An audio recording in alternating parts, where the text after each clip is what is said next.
That's awesome. Our judges are still in heavy deliberation mode, and so I thought that since the kids got the stage all warmed up and passionate and fiery for me, I thought I would share a few words with you guys if you don't mind. I want to tell you about a special place. It's quite simply a magical place, a universal womb that births each of our days with an act shared across this planet's face from the moment the nylon curtain is raised and you step butt naked onto the porcelain stage. Your hot and cold background singers engage. You lift that soapy loofah microphone to your face and let your mighty bellow set this world ablaze with, and I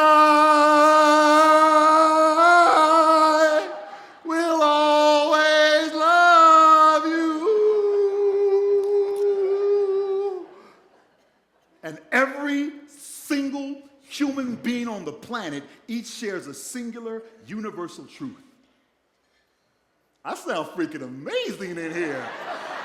Right? Right? Listen, you're not alone. There's a science to why we all sound good in the shower. It's in the echo. Yeah, it's in the echo. Something about the compact quarters of porcelain and metal and wood that reverberates sound waves erupting from our throats and transpose them to major chords from minor notes, as if the walls themselves join in on your song, right? Like the bathroom just agrees with you and sings along. I do sound freaking amazing in here. I sound freaking amazing in here. I sound freaking amazing, freaking amazing, freaking amazing. And with your talent now clearly affirmed beyond all reasonable doubt, you settle down, towel off, suit up, and step out into this buzzkill of a world. And it's comments on your skills. Something about nails on a chalkboard, right? You're like, shut up. And a cat being killed, whatever. And you not quitting your day job. And so you don't. Instead, you quit your daydreams. You abort your purpose, divorce your passion. You call off the search for your power. You quit believing you sound good outside of the shower. And that is not to say that you can sing. It is entirely possible, Evelyn, that you are never, ever supposed to be singing in the shower, ever. But rather dancing or drawing or designing. Maybe you're supposed to be designing an event that will shower your community with leadership, or creating a new product to bathe your company in liquid gain, or conceiving of a new strategy to wash away your greatest obstacles, or finishing the final chapter of your book on clean water, or practicing a new magic trick for your kids using bath beads, or writing love notes to your spouse in the steam on the mirror, or inventing a new cutting-edge tile that can heat an entire room with clean, sustainable energy converted from the bold sound waves of bathroom singers worldwide.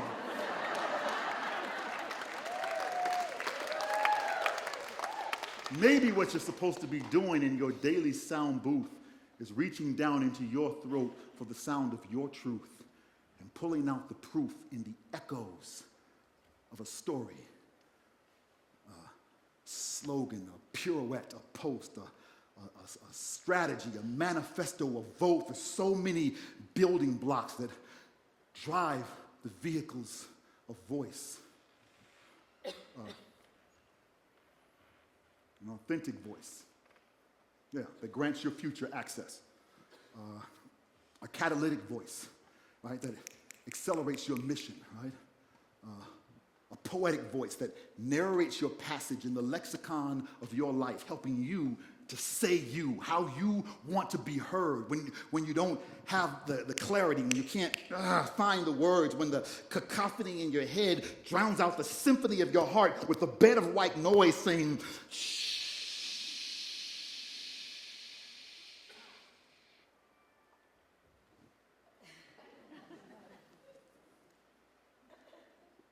Stay down.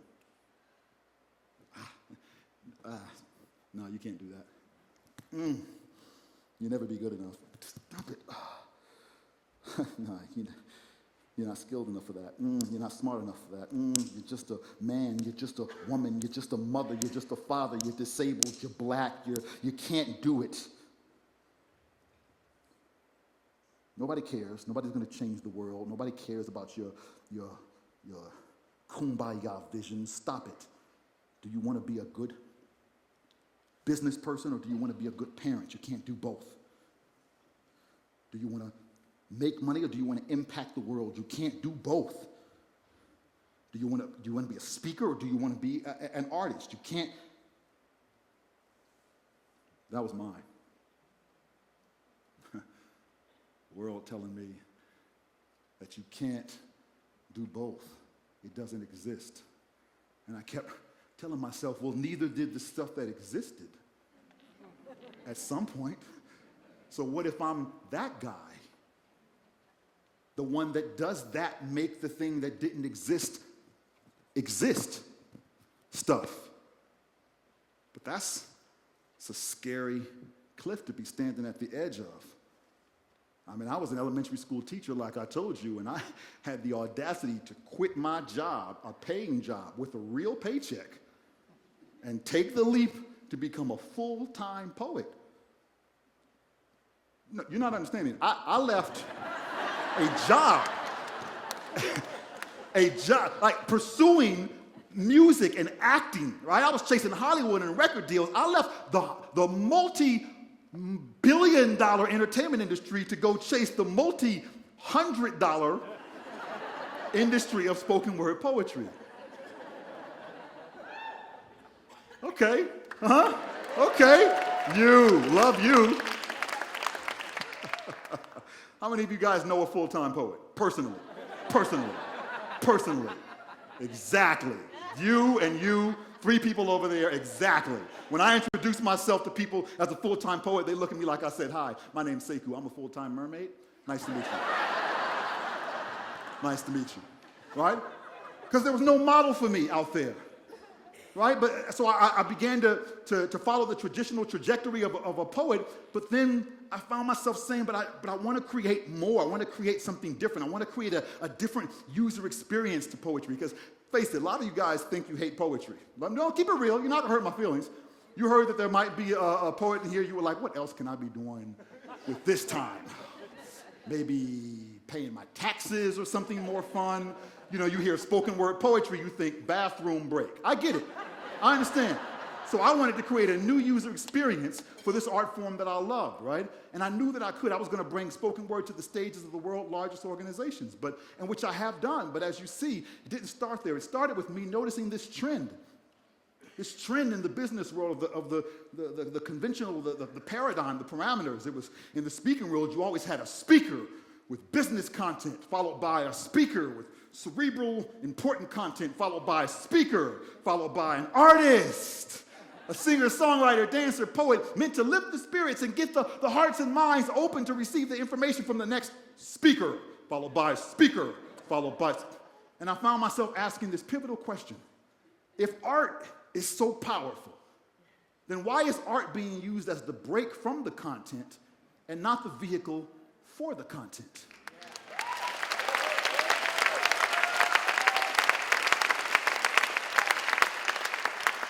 The world kept asking me, are you a speaker or are you a performer? My answer was always yes.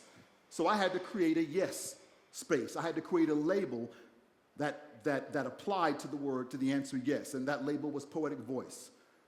My own style of inspirational speaking that seamlessly blends inspirational speaking with spoken word poetry to help organizations tell their stories more powerfully and to inspire others. But you have to be able to give voice to your own possibilities first, because if you don't, then it's not like You don't hear your thoughts. It's just that none of them will sound like you, right? You won't recognize the sound of your own voice. Can't believe your ears, so you bathe your throat in silence, waiting for your throat to clear. That's a good feeling, ain't it? How many of you ever had something lodged in your throat and you got something to say and you're like, and so I just, excuse me, you got brilliance in you. Brilliance in you, and there's a piece of bread stopping you from you and your brilliance. So when you get it out and you can finally say what you were meant to say, it's a good feeling, ain't it? Ain't it? If it's a good feeling, let me hear you say, okay, you know what I'm talking about. Well, that's what we have to do for each other. That's what these leaders are doing. That's actually why I even began doing speaker training in the first place. I never intended to do speaker training. I did speaker training because there were powerful leaders that had stories more powerfully than I could just represent alone as one person. I wanted to create that ripple effect that makes my voice bigger than my own physicality, my own space that I can hold.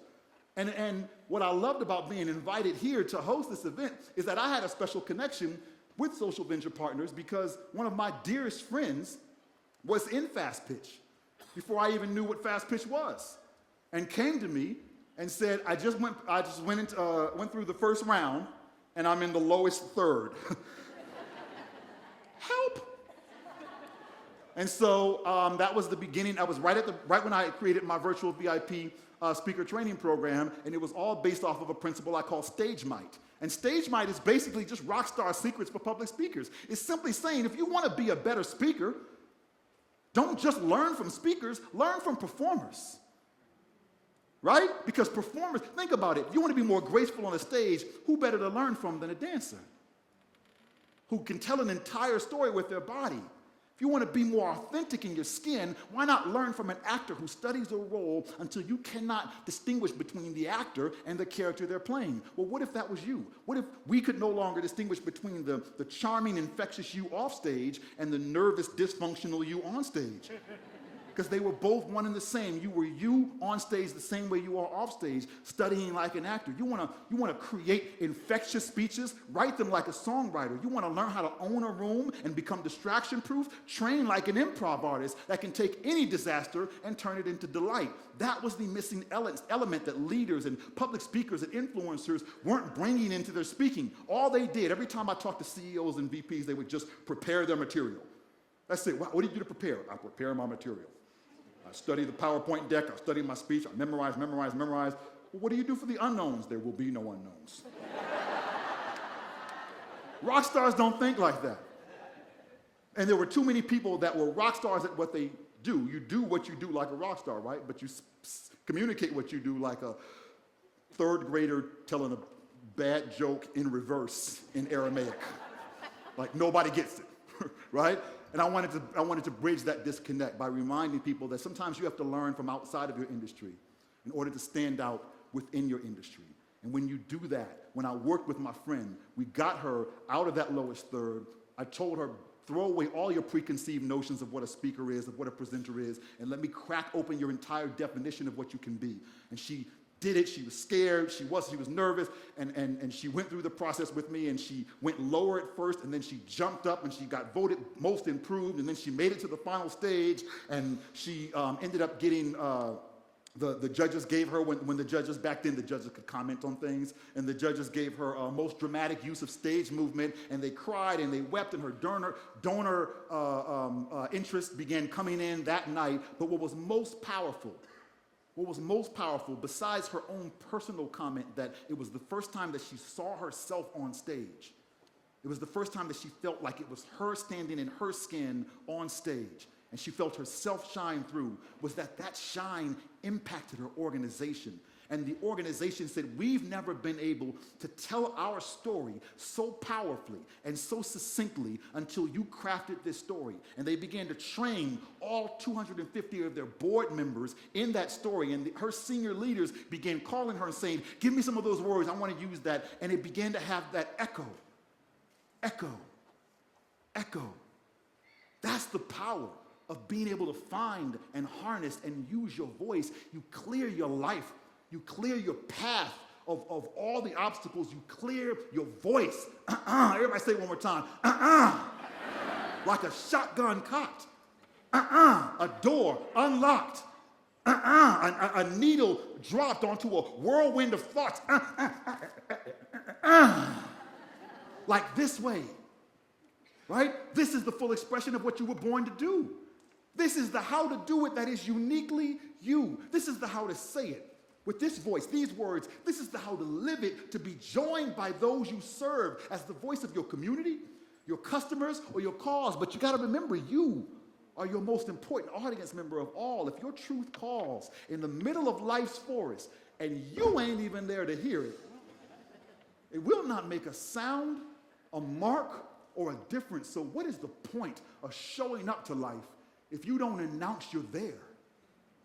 What's the point of having a story if it never gets shared because you're too scared to talk your walk, to own what you do different? The first step to finding your true voice is to listen to the voices of others and then print your edition. Let your similarities help you define your divisions and then say you to the world. And when met with resistance, when they tell you talk is cheap, you tell them silence is unaffordable. Be voiceful. Be voiceful. For voice, it is your legacy's maiden name. It's your journey's theme song. It's the way your truth loves to hear itself. So it just keeps rambling on. Voice is the act of making verbs of nouns in cocoon-shaped throats that transpose purpose into service, transform missions into statements, give movement to message, rewrite strategy as the poetry that paints a picture worth 1,000 words with the words that birth 1,000 pictures. So be voiceful. Clear your throat, damn it. You got something to say. Be voiceful. Clear the smoke, clear the darkness, clear the way, clear the path to your potential, scale the peaks of your fears, and then bellow from the summit for the whole world to hear until porcelain tile mountains repeat you loud and clear. I sound freaking amazing out here. Be voiceful because you are what you say. So don't say what you do until you do what you are. For only when your actions move with your words will your words move others to action. Maybe it's time to hit the shower like voice booth and climb back in until your story recognizes your voice and unlocks your doors wide. Your fate's GPS speaks in your voice and announces you have arrived.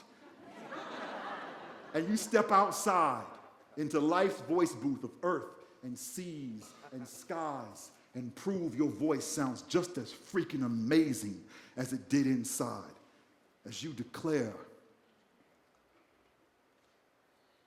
I am here, right here, and I'm finally the right me. And it echoes off everyone around you until the universe responds, I agree. And your future clears his throat for good and joins in on your song. Your voice becomes an anthem, and the whole world sings along. And I will always love you. Thank you all.